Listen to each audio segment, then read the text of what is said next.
So Timberwolves Joe Ingles goes down with an injury. We're talking about it all coming up on POSTCAST.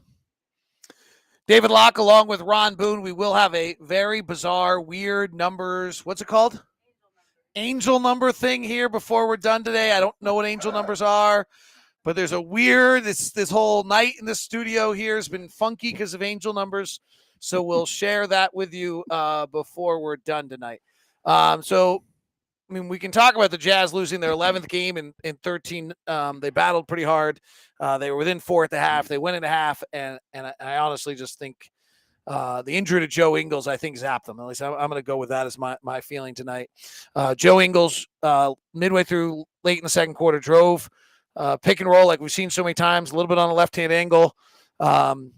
He did seem like he was a little off balance. I mean, this is what happens, and planted the left leg. Actually, the plant before didn't look right to me either, if we're really reviewing the film more than we want to. Don't go watch the film. I will tell you that. And then his second plant, the left leg completely buckles, goes in, and then he falls to the ground screaming, which Ron and I will never stop hearing, and hopefully you didn't have to hear because we killed the sound fast enough. It's really, sad. Like, we don't know, right? This is a hard position for us, and we're all kind of friends here at this point with this show. We all do this together. I mean, I think it's clearly seems all likelihood that there were a lot of ligaments that, like, if you look at a few shots on that, it's hard to look at that video and not assume that either Joe Ingles is Gumby or that he has torn a bunch of ligaments in his left leg, and it's a sad day. And you just hope that it's something that he could fight back from.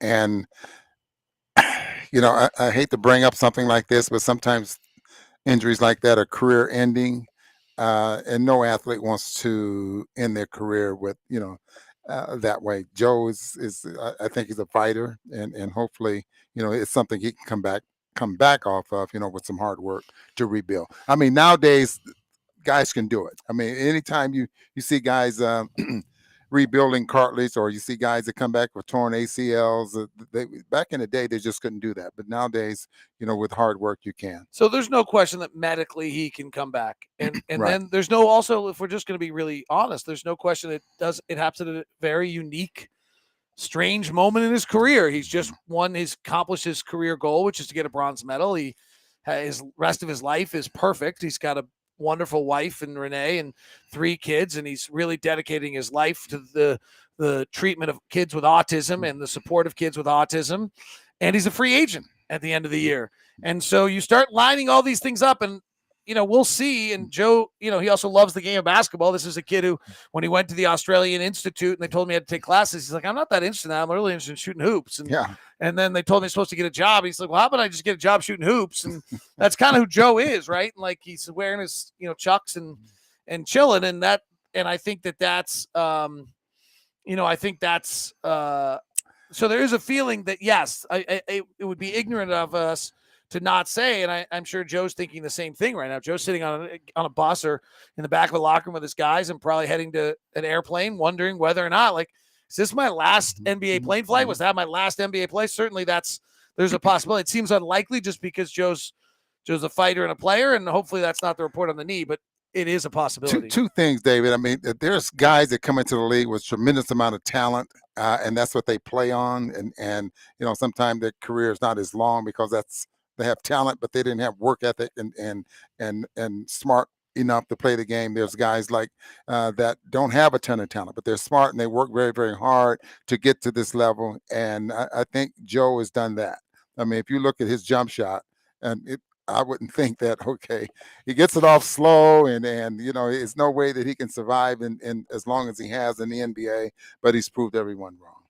Yeah, no, or at least me. I think this group probably knows the story, but if for some reason you don't, he's played in Europe. He signs with FC Barcelona. He actually has a terrible experience there. Doesn't like the game anymore. Marcelo Huertas is his roommate, kind of keeps him going. I think in retrospect, Joe would probably say like there was a mental health issue for him at that point. He was really almost depressed. It's the way he's portrayed it to me. He doesn't like the game. He comes to the U.S. He's done Summer League for Memphis and Golden State, I believe, prior. I could be a little off on that. I wasn't prepared today to do this. And then he goes to the Clippers camp, and this is where he's going to make it. And he's dating Renee at the time, who's a famous netballer. I mean, they're like the athletic super couple of Australia. Someone told me you drive around town, there's billboards of the two of them. And this is a really, he's he's everything there. Renee was one of the most famous women athletes as a netballer, and he comes and she's flying out into town, and he gets cut while she's on the airplane on the lengthy flight on probably Qantas Air from Australia to LA. And so when Joe picks her up at the airport, there's not eye touch or all these things now. You can text someone while you're in the air, and he has to say, well, hey, I'm glad you're here, and we're going to have a great Southern California vacation because of the fact that I just got cut, and you're not going to see my NBA debut anytime soon. Quinn Snyder, who knew him from Quinn, I mean, the story's incredible. Quinn was in Moscow coaching at CSKA and sees Joe play in that period of time and knows who Joe is. So with his connections there, he brings Joe to there. And at the time, everyone thought he was just supposed to be Dante Exum's caddy. Turns out to be, Dante Exum. Right. Dante Exum tells the story that Joe was the first player he ever got an autograph from in his whole life because that was his hero. And Joe comes and builds a career. It started in 2014-15. Is exactly Joe, as Quinn talked about. And frankly, I thought was the sixth man of the year last year. No offense to Jordan, but I like efficiency. And so that's where Joe peaked out last year. Let's educate our listeners here for a minute, because you make reference to netball. Netball is not necessarily volleyball. No, it's an Australian basketball without a backboard. And without dribbling, right? Yeah. Something like that. Yeah, something like you take steps, but no dribbling. And ladies and the women played it that way over there. So right. And and then I think the other thing that all of us who've been around this team, and I think you guys probably can feel this. I'm running through Memphis, the time where Joe and I sat for an hour and a half and talked about his son having autism. Joe and I talked for 45, this year had a really lengthy conversation about some other thing. Joe's one who, when you get through the veneer, which in the veneer of Joe was the trash talk and almost like a bully at times, and kind of poking at you all. If he's not poking at you, he doesn't like you. And you get through the veneer, and really, there's nobody I've ever had better conversations with in my time, other than maybe Ray Allen in my multiple 30 years in the league. And so, I think this is a hard one because I think the fans could feel that from Joe. Yeah, you're absolutely right. And hopefully, things work out for him. But so there's not a lot of basketball to talk about tonight. I actually I thought they played really well, played hard in the first half and battled through it. And I just think.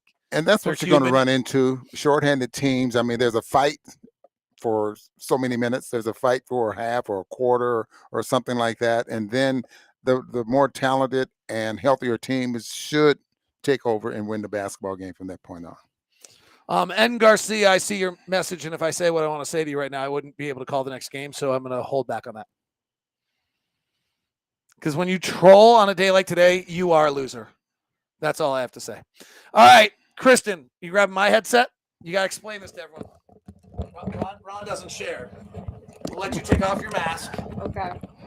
Give me COVID for this silly Angels number thing. Get in the camera. I will. All right. Explain this to people. This is Kristen. Hello. This is Kristen. She's our broadcast assistant. I am responsible for hiring her, which in turn means I'm responsible for this, and I don't want any responsibility, but here it is. So with angel numbers, it's the repetitiveness of seeing the same number over and over again.